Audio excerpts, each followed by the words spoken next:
Hey everyone, this is Samuel7 continuing from where my last video was. So, today, as I said, in this one, I'm going to be reviewing Part 1, Phantom Blood of JoJo's Bizarre Adventure. Now, with that out of the way, let's begin. Alright, so the story of Phantom Blood takes place between the years 1880 through 1888, where it follows our main protagonist, Jonathan Joestar, as well as our main antagonist, Dio Brando, as they began to understand more about each other, they become enemies, a lot of crazy shit happens, blah blah blah, you know the story, it's shonen. Now, if I had to talk about the story by itself, which of course I am, it's not the best story I've ever seen. It does have some issues, but I do not hate the story at the same time. I just think it could have been worked out a bit more. But given the fact that it's only 9 episodes, that's kind of understandable. But overall, the story, while not perfect, is good. So, at the very least, I'd give it a decent thumbs up. So how about the characters? Alright, first up we have our main character, Jonathan Joestar. Someone who wants to be a gentleman, prove that he is said gentleman, and basically be a badass along the way. Now, I like Jonathan. He is a good character, but I feel like he could have been fleshed out a lot more as a protagonist. For what he is a decently good main character as far as shonen go, or anime in general, but I wish he could have been better. But, again, overall, I like him. Okay, next up we have Robert E.O. Speedwagon, or just Speedwagon.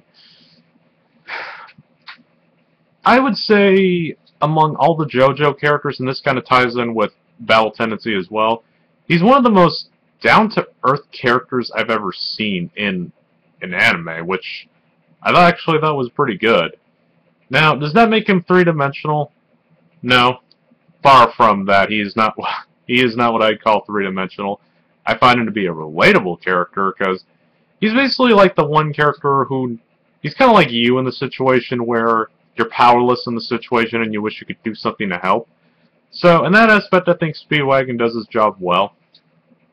But overall, I think he's actually a good character. He started out as like a mob boss in the streets of London, but after meeting Jonathan, he develops really well into best friend, someone who helps out again in part 2, and kind of spoilers.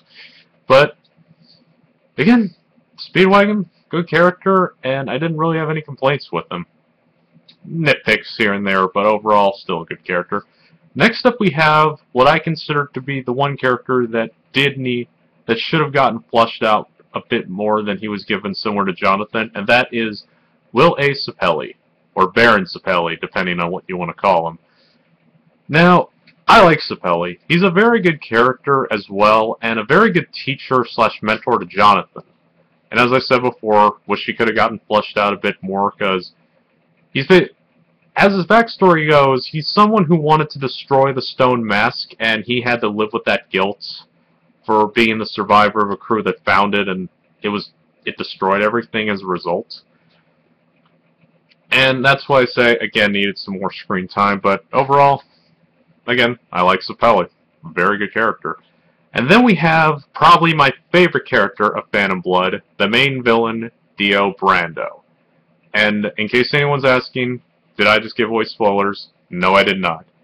The show makes it very clear that he is the villain in the very first scene you are introduced to him with. So, overall, he's the bad guy. And that's what and Dio is an asshole. He does things that are outright despicable, and you want to beat the shit out of him for it. And that's what I love about him. He is such a love-to-hate character, it's amazing. To me at least, he's on the list of characters you love to hate that are like Frieza and Gilgamesh, so Dio has become one of my favorite villains in anime, and I thank JoJo for that, so fuck yeah, Dio for the win. Okay, so how about the animation? It was made by a company known as David Productions. Interesting name. And the animation is unique to it.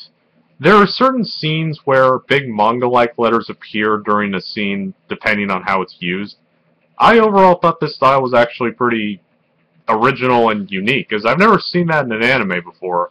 I might have seen it somewhere, but this was the first time I noticed it, so that was awesome.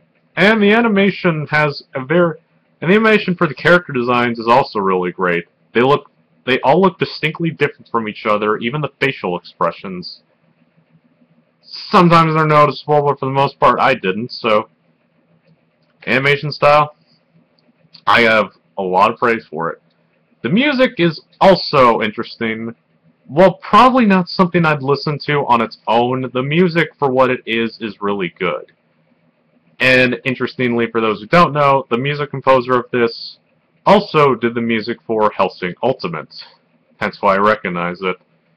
Now, okay, I don't remember the music composer's name, but his music, again, is something I don't think I could listen to on its own without the anime it was from. But overall, the music, while it could have been better, I liked it. So, that's my thoughts on that.